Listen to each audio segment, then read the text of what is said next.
Hey folks, if you're looking for an in-depth review, you're in the right place, especially if you're looking to find out more about Ender Lilies, Quietus of the Night, or if you wanted to know what Quietus meant. Quietus, death or something that causes death, regarded as a release from life. Which is to say, stay tuned to see if this review copy of Ender Lilies wilted my goodwill in record time, or if this macabre Metroidvania managed to be a merry yet merciless meander. I'm your host Arlyeon, let's find out together. Outside the church, an endless deluge coats the land, poisoning everything it touches and reducing them into mindless immortal beings known as the Blighted. This is the reign of death. And yet, within those religious ruins, a tiny figure stirs. A young priestess, fragile and yet possessed of the ability to purify the Blighted and help them pass on. Thankfully, this distinction serves to garner her an ally in the form of an undead knight, providing her the means to enact her grim pilgrimage through the countryside, seeking out those in need of salvation as well as the faded fragments of the past. The hints which may unveil the source of the blight and how she may be able to put an end to it, provided she does not succumb to it before then. Summary aside, I really like the story in Ender Lilies. The gradual rapport that's built between Lily and her knight companion is a nice accompaniment to your journey, making the act of exploring forward feel a bit more rewarding without bogging things down in lengthy cutscenes. That said, the real meat of the experience for me was the world building, as Ender Lily provides you with a number of mysteries to occupy yourself with. What happened to the other priestesses? What led to the kingdom's downfall, to the endless reign of the Blighted? It's these questions which had me enthusiastically scouring the various areas for every note I could find for additional lore, so I could gradually piece them together into a cohesive story. That said, it's these conundrums which also had me looking forward to each of the major boss fights, and a large part of the reason is because Ender Lily wants you to know who these people are. Whilst they could have left these guardians as impressive-looking mooks whose stories are relegated to the bits and pieces you can disinter from countless scraps, you're instead provided with something different. See, once you manage to best one in battle, Lily will do her job as a priestess and purify them so they might pass on. A process which provides a rather intimate look at their memories, and hoo boy, these are doozies. Tone-wise, they can vary a fair bit, whether it's heartwarming, horrific, or even defiant towards the terrible fate that awaits all of them. But each one ultimately is a tragic look at the past. And yet, whilst it may often be the equivalent of staring at a train wreck, a combination of morbid curiosity and a desire to see how they fit into the overall puzzle of the narrative, it kept me riveted the whole while.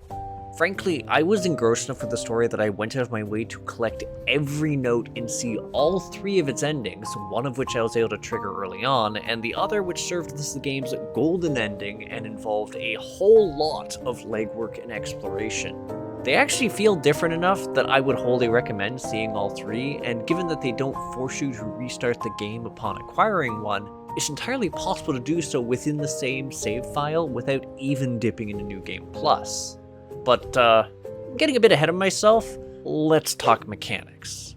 First off, Ender Lilies is an RPG-esque Metroidvania, but that doesn't necessarily translate into you being able to simply level grind in order to overcome the issues ahead of you. Simply put, the game can be ruthlessly difficult for a fair number of reasons, one of which is simply the way Lily plays, given that she's about as fragile as you'd expect a little girl to be, and despite the RPG elements, she doesn't actually get less fragile from leveling up. Yes, it increases the attack power of the spirits she can conjure up, but her base survivability is strictly tied to your ability to find certain collectible pendant objects scattered throughout the game, effectively gating your survivability around your overall game progression and ability to explore. What's more, her initial evasive abilities leave a little bit to be desired. Adorable, yes, but a fast track to getting punished or earning yourself contact damage if you preemptively dodge into an enemy. Admittedly, it does get better later on in the game, as you acquire an improved dodge along with an exploration upgrade, as well as several other different flavors of parry. That said, even with these additions, you're still limited by a rather simple fact. Whilst Lily does have some healing capabilities, it's both limited in quantity and a rather lengthy channel which requires you to sit still. Less than ideal in a pitched boss battle, and like Lily's health, it also requires you to thoroughly explore in order to maximize its utility. And yet, whilst her survivability is certainly questionable, perhaps the most punishing aspect in all of this is the simple fact that both her offensive options have some rather distinct limitations, requiring you to carefully set up your arsenal as you try and progress deeper into the various areas. Because while Lily's initial spirit, the Immortal Knight, serves as your bread and butter infinite use combo, the same can't be said for the rest of her allies. In fact, the vast majority of the spirits you'll accrue have a limited number of times they can be summoned before they're exhausted, requiring you to replenish them at a bench or by acquiring spirit power from red flowers or breakable objects. Which is then further compounded by the simple fact that you can only hold 2 sets of 3 spirits. Creating well-balanced or at least effective loadouts is a major tactical concern, not only due to the manner in which enemy arrangements and bosses grow increasingly ruthless, but also due to the simple fact that you're only able to change them around at benches, requiring you to commit to the decisions you make. Thankfully, my poor decisions and wonky experimentations weren't actually punished anywhere near as harshly as I expected. See, whilst Lily does have her limitations, mortality isn't one of them. Death simply sends her sailing back to the last used bench, thankfully without any sort of penalty. So yeah, there's no loss of progress, be it exploration or experience-wise, and the overall generous spacing of the benches helps to avert a major sense of backtracking. Yeah, that's right, it manages to enforce a sense of attrition even with somewhat generous save spots. Save spots which, I should add, also serve as fast travel points once you reach a certain early point, which helps a great deal for all the exploration and backtracking you'll be doing, and there will be a lot of it. See, at the end of each of the game's chapters, you'll come face to face with one of the main bosses. These encounters are multi-phased, memorable nightmares, putting your skills to the test, and often pushing poor Lily to her limits at the point of the game she's at. And that was with me exploring as thoroughly as possible to get as many upgrades as possible. But then, it's almost to be expected given that each one provides a unique challenge compared to their peers. You can actually come across them in very different orders after you get past a certain point in the game, which can be a bit tricky when you're tackling them with a more limited arsenal, especially given that each of these bosses provides some rather interesting, unique rewards. The bosses not only provide a new spirit for your arsenal, they also provide you your main movement abilities, whether it's an upgrade to your dash that makes it smoother and lets you do it in the air, to the ability to smash formerly unbreakable walls and even climb them. You'll slowly acquire a number of abilities that will provide you access to the game's branching paths, as well as the various secrets squirreled away in earlier rooms, and it just is so much quality of life for getting around the area smoother. Which it was already doing in spades when you consider the map. Not only does it provide hints as to how many exits there are from a given room, it also color codes the various rooms based on whether you found its collectible treasures or not, which includes any optional spirit mini-bosses that might be present, essentially ensuring that a diligent treasure hunter will be able to round out their arsenal as they progress further and will generally have a good idea, if they've scoured the area, whether or not they're simply missing a new movement ability. It also means that it's a lot easier to accrue all the relics that Lily can use to customize herself. See, relics are somewhat noteworthy because as opposed to the active spirits you can acquire or the permanent passive gains of extra health or prayer power, these are more varied in nature and modular. Some of these are fairly straightforward, like increased health, damage reduction, or increased damage, but there's others which provide more interesting options as well. One, for instance, improves your capacity to stagger enemies. You can smack them into stun and then just beat on them with impunity. Another reduces the cooldown that some of your spirits have, allowing you to more fluidly combo them together. There's even relics to increase the number of prayers at your disposal and reduce its casting time if you feel the need for that sort of increased survivability, or even for your movement abilities, such as increased jump height or dash speed. And yet, while you'll eventually accrue a small treasury's worth of relics, there's a certain degree of planning required here, as you have a rather limited amount of slots for these items. While these can be expanded to a considerable degree by the game's end if you're diligent in your explorations in finding the sorcery rings that expand your relic slots, even a maximized character will only be able to equip so many, obliging you to commit to a build in order to optimize yourself for a given situation or boss. Thankfully, you can swap things around freely at a bench, but the sheer escalation in difficulty as I got to the game's climax definitely saw me readjusting my build a number of times. Whether it was for tentative defensive explorations, the raw aggression I needed for certain late game boss encounters, or some rather specific combination of relics and spirits for the final platforming challenges. Admittedly, it's those latter elements which actually stumped me the most. While there isn't a major amount of perplexing platforming going on that you'll need to do, there's some legitimately challenging segments you can engage with if you're looking to hunt down absolutely everything the game has to offer, both treasure and ending-wise, or if you simply want to see how the game clicks all of its abilities together. That, or if you want to upgrade your arsenal. Because, yeah, you can also tinker around with your spirits, though this one's a combination of exploration and grind. See, as you take down enemies or find hidden enemies or objects to purify, you'll gradually acquire blight.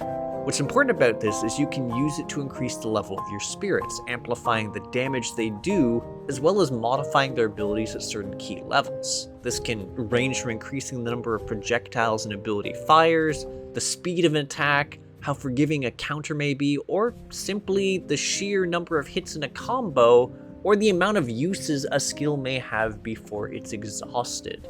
That said, the cost of these upgrades rapidly becomes exorbitant, to the point that if you want to maximize one, you're going to have to hyper-focus at least until you reach closer to the end of the game, where you'll gain access to a number of secret blight points.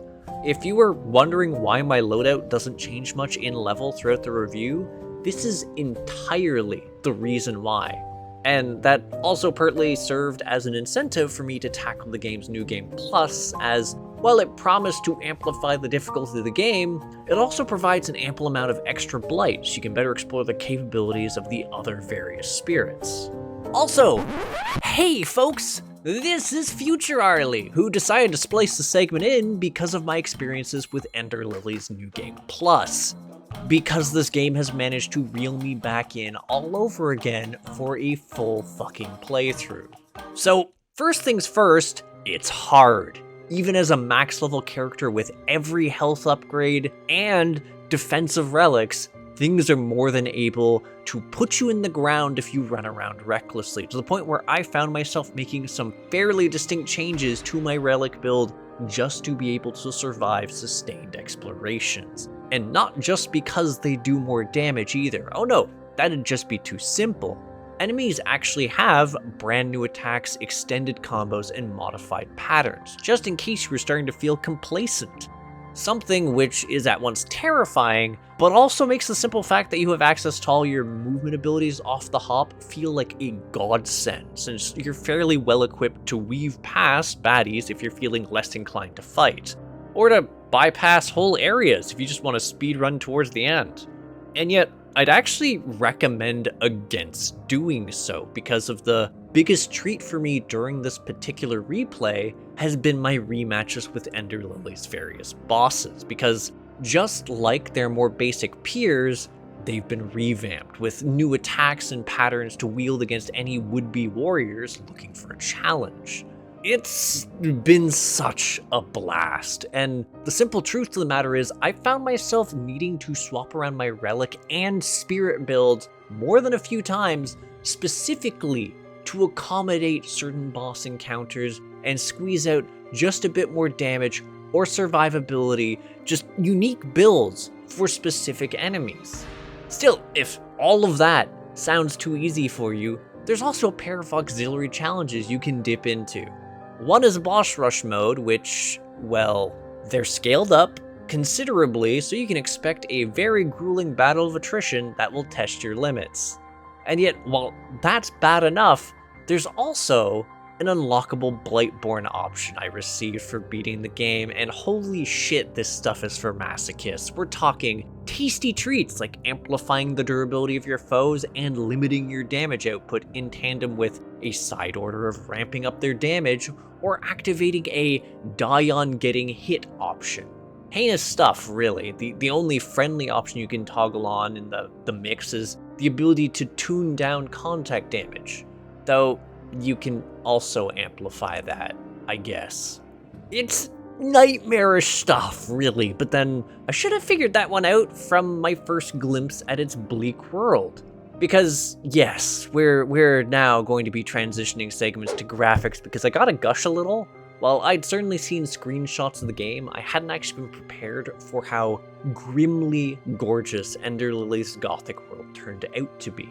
There's a decent variety of ruined environs to rummage through, whether it's the humble horror of a ruined village, the lonely desolation of a frozen citadel, or the more blatant otherness of the verboten domain. These areas and their denizens look great, as do the various bosses which preside over them. Also, the attention afforded to Lily and her crew was neat as well. The fact that you can trace a subtle shift in her appearance as the game progresses was definitely interesting once I twigged to it, as well as the animations her summon had, not only during combat, but when she's seated on a beach, they'll all just hang out with her. Plus, the story scenes are just... I actually rewatched a few just to see the animations again and to pick out certain details that I wasn't quite sure I'd seen the first time around. And it's not just the aesthetic decision here visually. I personally really enjoyed the music in the game. It does a solid job of setting the mood for the various areas, though there were certainly a few that I was especially partial to, like the theme for the ruined village.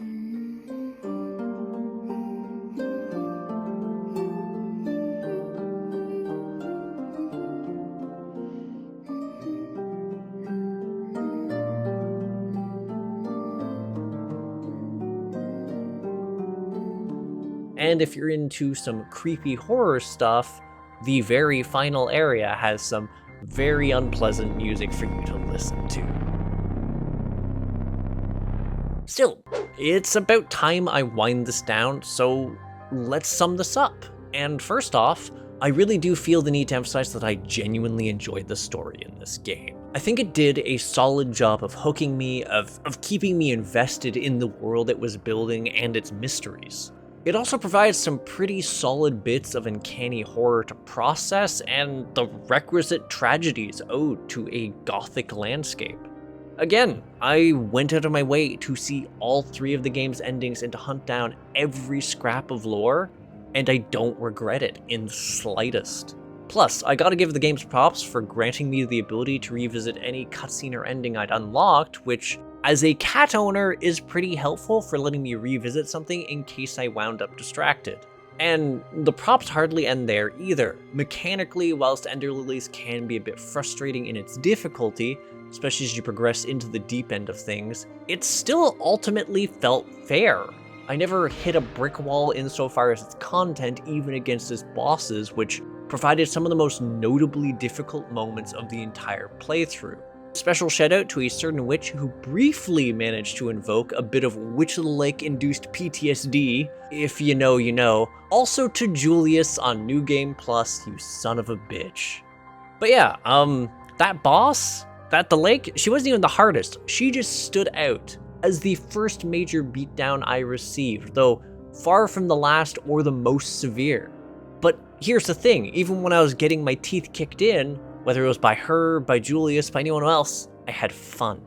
Learning the patterns of both the bosses and various enemies, the nuances of the spirits I acquired, and how best to piece them together, and figuring out what would be an optimal combination of relics was just a load of fun. And the fact that these were multi-stage battles and I was having to adjust the way I was fighting as they progressed and saving specific abilities for certain segments, it felt really good. And honestly, I really enjoyed that the movement abilities not only really satisfying to use, but were trickled out at a pretty decent rate, which helped to maintain an overall sense of momentum, one which was furthered by the simple ease and accessibility that let me venture over the far corners of the map to investigate areas I hadn't been equipped to deal with earlier on.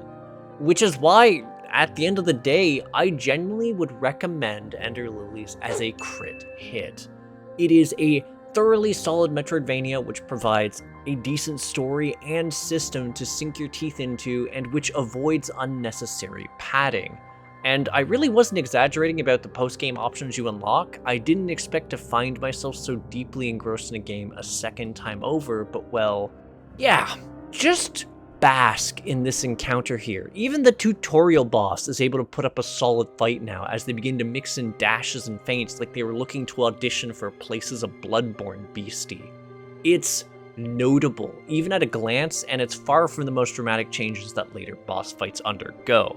Through the incorporation of increased aggression, better evasive movements, and some cleverly added attacks. All in all, I'm glad I dipped into this game a bit later than most people, given that these additions came in a later update, and my backlog is a truly monstrous thing. But anywho, thanks for tuning in. If you agree, disagree, or just have something to say to me, feel free to comment. If you enjoy my efforts to create new indie reviews, interviews, and gaming content, hit the subscribe button and the bell so you know there's a new release. For the Discord savvy folks, click the video description to find a link to my community, the Crit Hit Cauldron, and to my Patreon so you can support me and the other members of Crit Hit. Lastly, if you want to see me get dunked on in indie games live, check out my Twitch at twitch.tv/Arlyeon. That said, I'll catch y'all on the next episode of Crit Hit. Take care till then, folks.